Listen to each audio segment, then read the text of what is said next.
जरूर। UPSC JPSC BPSC का कठिन है सफर, मेहनत से लिखेंगे इतिहास, न छोड़ेंगे कोई कसर, कोई कसर। आगे बढ़ ना रुक ना हार मान, युवा का साथ लगा। आज की इस विशेष पड़ताल में आपका स्वागत है।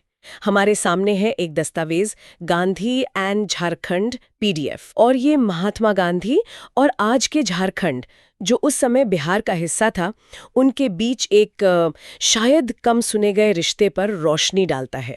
अक्सर हम गांधी जी को राष्ट्रीय मंच पर ही देखते हैं, लेकिन ये दस्तावेज हमें उनके जमीनी जुड़ाव की एक अलग कहानी बताता है।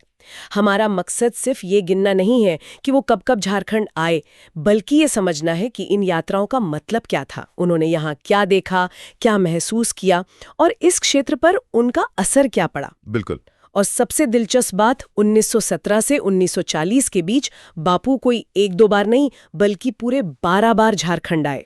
ये अपने आप में काफी कुछ कहता है। बिल्कुल बिल्कुल, 12 बार आना, वो भी उस जमाने में। हाँ। जब यात्राएं सोचे कितनी मुश्किल रही होंगे। हाँ। ने कहा ये सिर्फ बड़े शहरों के दौरे नहीं थे। दस्तावेज बताता है कि वे कस्बों गांवों तक गए, आम लोगों से मिले, और खासकर यहाँ के आदिवासी समुदायों के साथ उनका गहरा संवाद हुआ। उनकी जीवन शैली, उनकी परंपराएं, मतलब उन्हें काफी प्रभावित करी थी, जैसा हम देखेंगे। तो चलिए इसी सिलसिले को थोड़ा खोलते हैं। उनकी पहली यात्रा का जिक्र है 1917 में चंपारण आंदोलन के समय, रांची आगमन। ये तो काफी शुरुआती दौर की बात हुई। हाँ बिल्कुल, और ये सिर्फ कोई औपचारिक यात्रा नहीं थी। देखिए, चंपारण सत्याग्रह तो चल ही रहा था, जो भारतीय स्वतंत्रता संग्राम का एक बहुत अहम मोड़ था।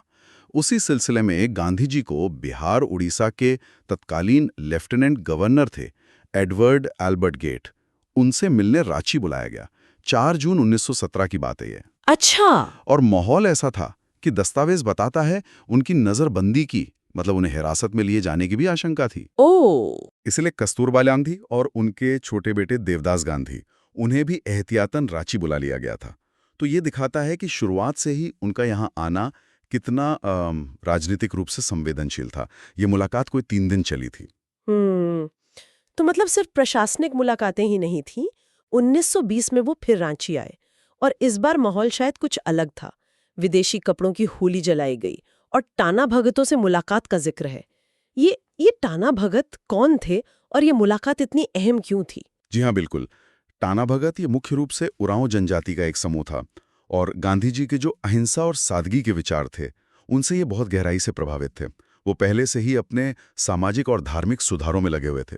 तो 1920 में जब गांधी जी रांची आए और वहां भीमराज वंशीधर मोदी धर्मशाला में ठहरे थे, अच्छा। उसी धर्मशाला के बाहर लंकाशायर और मैनचेस्टर, मतलब विदेशी कपड़ों की होली जलाई गई। ये स्वदेशी आंदोलन का एक बड़ा प्रतीक था। हाँ। और इसी दौरान उनकी मुलाकात टाना भगतों से हुई, और ये मुलाकात इतनी असरदार रही कि टाना भगत गांधी जी के अटूट अनुयायी बन गए।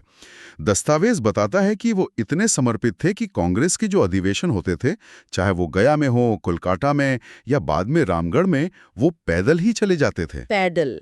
सच में ये तो कमाल का समर्पण है। हाँ बिल्कुल। गांधी जी की जय उनका प्रमुख नारा बन गया, और फिर 1942 के भारत छोड़ो आंदोलन में उनकी भागीदारी बहुत बहुत महत्वपूर्ण रही।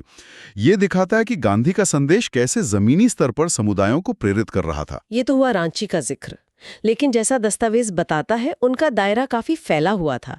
धनबाद, झरिया जैसे कोयलांचल क्षेत्र और डाल्टनगंज भी उनके नक्शे पर थे। क्या कोयला खदानों के मुद्दे या वहां के श्रमिक उन्हें खींच रहे थे? ऐसा लगता तो है।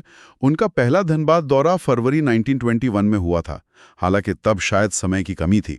लेकिन जनवरी 1927 में वे फिर धनबाद गए, कतरास गए, झरिया गए, और फिर 1934 में भी झरिया आए। अब ये सिर्फ राजनीतिक दौरे नहीं थे। जैसे 1934 में झरिया में उन्हें राज्य विश्वविद्यालय कोष के लिए 60,000 रुपए की राशि मिली।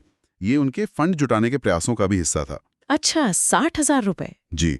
और 1927 में जब वे डाल्टनगंज गए, तो वहां लोगों ने 525 रुपए जमा करके उन्हें भेंट किए, और उन्होंने मारवाड़ी सार्वजनिक पुस्तकालय का भी दौरा किया।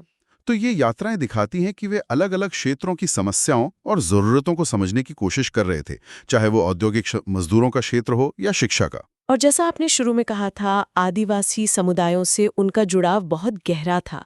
1925 की चाईबासा और खूंटी यात्रा का जिक्र आता है, जहां वे हो और मुंडा समुदायों से मिले।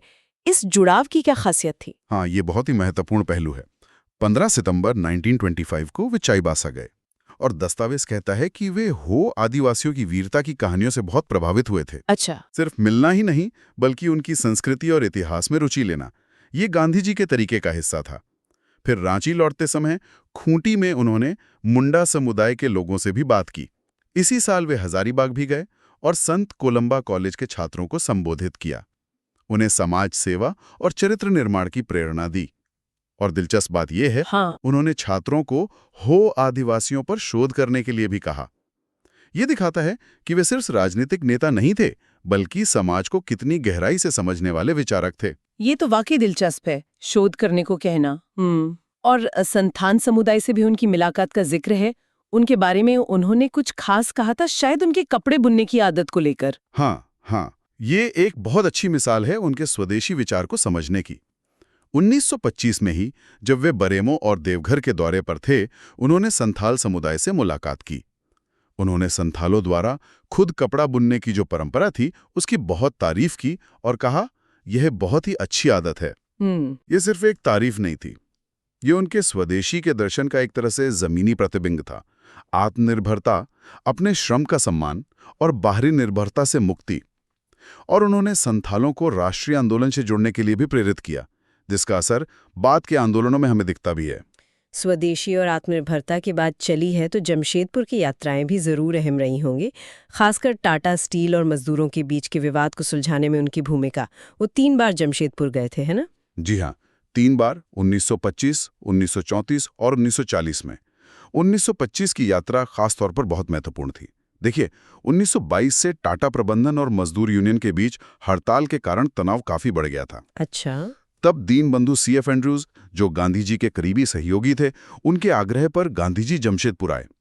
उन्होंने न सिर्फ हड़ताल खत्म करवाई, बल्कि प्रबंधन और मजदूरों के बीच एक समझौता भी कराया।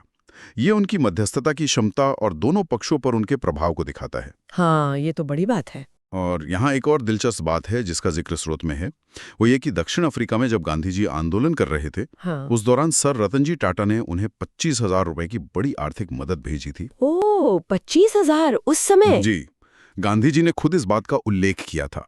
तो ये रिश्ता काफी पुराना और बहुस्तरीय था। मतलब पूंजी और श्रम के बीच संतुलन बनाने का एक प्रयास दिखता है। हाँ, ये तो औद्योगिक पहलू हुआ, लेकिन सामाजिक सुधारों पर भी उनका जोर लगातार बना रहा। देवघर की यात्रा का जिक्र है, जहां एक तरफ तो उन्होंने पंडा समुदाय की तारीफ की, तो दूसरी तरफ बाद में उन पर हमला भी हुआ। ये थोड़ा विरोधाभासी लगता है। हाँ, ये देवघर की कहानी थोड़ी दिलचस्प है। 1925 में जब वे पहली बार देवघर गए, तो उन्होंने मदिरा पान मतलब शराबबंदी के लिए लोगों को जागरूक किया और उन्होंने वहां के पंडा समुदाय की तारीफ की। दस्तावेज इशारा करता है कि शायद ये तारीफ इसलिए थी क्योंकि बाबा धाम यानी देवघर में छुआछूत उस तरह से नहीं माना जाता था जैसा शायद अन्य जगहों पर था। अच्छा, ये वजह हो सकती है। हाँ, गांधी जी ने कहा भी था, ऐसे बहुत कम स्थान हैं। उन्होंने मधुपुर में टाउन हॉल का उद्घाटन भी किया। लेकिन 1934 की उनकी दूसरी देवघर यात्रा का अनुभव थोड़ा कड़वा रहा। क्या हुआ था? जब वे जसीडी पहुंचे तो उनकी कार पर हमला किया गया। गनीमत रही कि वे बाल बाल बच गए। ये घटना दिखाती है कि सामाजिक सुधारों का रास्ता कितना कठिन था और उनके विचारों का विरोध भी मौजूद था, शायद रूढ़िवादी तत्वों की तरफ से। तो ये यात्राएं सिर्फ राजनीतिक भाषणों या मुलाकातों तक ही सीमित नहीं थीं। खादी, शराब से दूरी, महिला आत्मनिर्भरता, शिक्षा, चरित्र निर्माण, समाज सेवा, ये सब मुद्दे बार बार उभर कर आते हैं। वो गिरिडीह वाला किस्सा क्या था जहां उन्होंने श्रमदान की बात कही? बिल्कुल बिल्कुल। उनका मानना था कि आजादी सिर्फ राजनीतिक नहीं बल्कि सामाजिक और आर्थिक भी होनी चाहिए। अब देखिए, रांची के योगदा सत्संग विद्यालय की शिक्षा व्यवस्था से वे प्रभावित थे। हजारीबाग के संत कोलंबा कॉलेज में उन्होंने छात्रों को समाज सेवा और चरित्र निर्माण का पाठ पढ़ाया। हाँ। और गिरिडीह वाला किस्सा उनके कर्मयोग के सिद्धांत को दिखाता है। जब लोगों ने सड़क मरम्मत के लिए पैसे की कमी की शिकायत की तो उनका जवाब एकदम सीधा था, लोग खुद श्रमदान करें, खुद सफाई करें, क्योंकि उनके शब्दों में सबसे बड़ी बीमारी निठल्लापन है। वाह, सीधा संदेश। जी, और ये सिर्फ उपदेश नहीं था, वे खुद मिसाल पेश करते थे। दस्तावेज बताता है कि उन्होंने हरिजन स्कूल में बच्चों के नाखून और कान की सफाई खुद जांची और शिक्षकों से कहा कि स्वच्छता ही शिक्षा का पहला पाठ होना चाहिए। ये तो कमाल है, खुद सफाई जांचना। हाँ, और इसी कड़ी में 1934 में रांची में निवारण आश्रम की नींव रखना भी एक महत्वपूर्ण कदम रहा होगा। हाँ, बिल्कुल। 29 अप्रैल 1934 को वे फिर रांची आए और 3 मई को उन्होंने हरिजन इंडस्ट्रियल स्कूल की स्थापना की और निवारण आश्रम की नींव रखी। ये हरिजन उत्थान और सामाजिक समानता के प्रति उनके गहरे समर्पण का प्रतीक था। ये सिर्फ आश्रम बनाना नहीं था, बल्कि समाज की सोच बदलने का एक बड़ा प्रयास था। और इसी यात्रा के दौरान उन्होंने सविनय अवज्ञा आंदोलन, मतलब अंग्रेजों के कानूनों को शांतिपूर्वक न मानने का जो आंदोलन चल रहा था, उस पर स्थानीय नेताओं के साथ गंभीर विचार विमर्श भी किया। तो ये दिखाता है कि राजनीतिक रणनीति और सामाजिक सुधार उनके लिए एक ही सिक्के के दो पहलू थे। और फिर आती है उनकी आखिरी झारखंड यात्रा, 1940 का रामगढ़ कांग्रेस अधिवेशन। ये तो भारतीय स्वतंत्रता संग्राम के इतिहास में एक मील का पत्थर माना जाता है। निश्चित रूप से कांग्रेस का 53वां अधिवेशन रामगढ़ में हुआ और ये गांधी जी की झारखंड की अंतिम ज्ञात यात्रा थी। इस यात्रा की कुछ दिलचस्प बातें भी दस्तावेज में हैं। जैसे कि वे रांची से रामगढ़ एक फोर्ड कार में गए थे, जिसे रांची के ही एक स्वतंत्रता सेनानी थे लक्ष्मी नारायण जायसवाल, वो खुद चलाकर ले गए थे। अच्छा। हाँ, ये छोटी छोटी बातें उस दौर के माहौल और लोगों के समर्पण को दर्शाती हैं। रांची में वे लालपुर की बिरला कोठी में ठहरे थे, जहां आज बीआईटी मेसरा का एक्सटेंशन कैंपस है। हाँ। वे 1 मार्च से 20 मार्च 1940 तक यहां रहे। इस दौरान उन्होंने ईसाई मिशनरियों से बात की, खादी ग्रामोद्योग प्रदर्शनी का उद्घाटन किया, ठक्कर भवन और हरिजन आदिवासियों के लिए बने भवन का भी उद्घाटन किया। मौलाना अबुल कलाम आज़ाद इसी अधिवेशन में अध्यक्ष चुने गए थे। ये अधिवेशन एक तरह से गांधी जी के झारखंड के साथ इतने लंबे और गहरे जुड़ाव का एक चरमोत्कर्ष जैसा था, जिसने इस क्षेत्र को राष्ट्रीय मानचित्र पर मजबूती से स्थापित कर दिया। तो इन 12 यात्राओं का अगर हम सार देखें, तो ये सिर्फ दौरे नहीं थे, ये एक गहरा रिश्ता बनाने की प्रक्रिया थी। गांधी जी ने झारखंड के लोगों को, खासकर आदिवासी समुदायों को, न सिर्फ समझा, बल्कि उन्हें राष्ट्रीय आंदोलन की मुख्य धारा से जोड़ा। और साथ ही यहाँ के अनुभवों ने शायद उन्हें भी बदला होगा। निसंदेह, बिल्कुल सही कहा आपने। उनकी यात्राओं ने खादी, आत्मनिर्भरता, छुआछूत विरोध, सांप्रदायिक एकता जैसे संदेशों को झारखंड के कोने कोने तक पहुंचाया। लेकिन ये एक तरफा नहीं था, जैसा आपने कहा। वे टाना भक्तों के अटूट समर्पण से प्रभावित हुए, संथालों की आत्मनिर्भरता की तारीफ की, हो समुदाय की वीरता को सराहा। यहाँ की जो जमीनी हकीकत थी, यहाँ के लोगों की जिजीविषा, उनकी चुनौतियां, इन सब ने उनके विचारों को और पुख्ता किया होगा।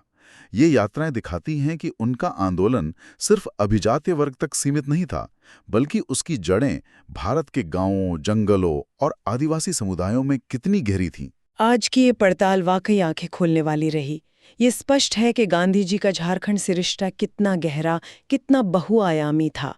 ये सिर्फ राजनीतिक इतिहास का हिस्सा नहीं, बल्कि एक गहरे सामाजिक और मानवीय जुड़ाव की दास्तान है। हाँ, और ये हमें सोचने पर भी मजबूर करता है कि झारखंड जैसे इतने विविधतापूर्ण क्षेत्र में, जहां आदिवासी संस्कृति है, औद्योगिक विकास है, सामाजिक चुनौतियां हैं, वहां जमीनी स्तर पर मिले अनुभवों ने, चाहे वो टाना भगतों का आध्यात्मिक समर्पण हो, या संथालों का स्वदेशी जीवन, या जमशेदपुर के मजदूरों के मुद्दे हों, इन सब ने गांधी जी के अपने राष्ट्रीय दृष्टिकोण को, उनकी जो स्वदेशी या सर्वोदय जैसी व्यापक अवधारणाएं थी, उनको किस तरह से ठोस आकार दिया होगा। ये सिर्फ अमूर्त विचार नहीं रहे होंगे, बल्कि इन यात्राओं ने उन्हें जीवंत अनुभव दिए होंगे। इस पर और गहराई से सोचना वाकई दिलचस्प हो सकता है।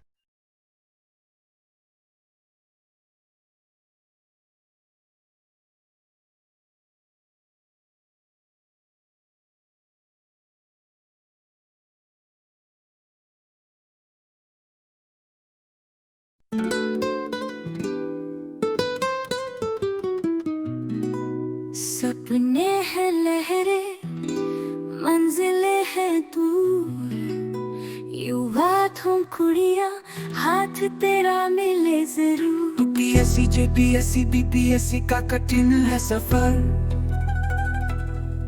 मेहनत से लिखेंगे इतिहास, न छोड़ेंगे कोई कसर, कोई कसर। आगे बढ़, ना रुक, ना हार मान, युवा का साथ लगा दी है जान। पढ़ाई का जोश दिल में उम्मीदें जगा,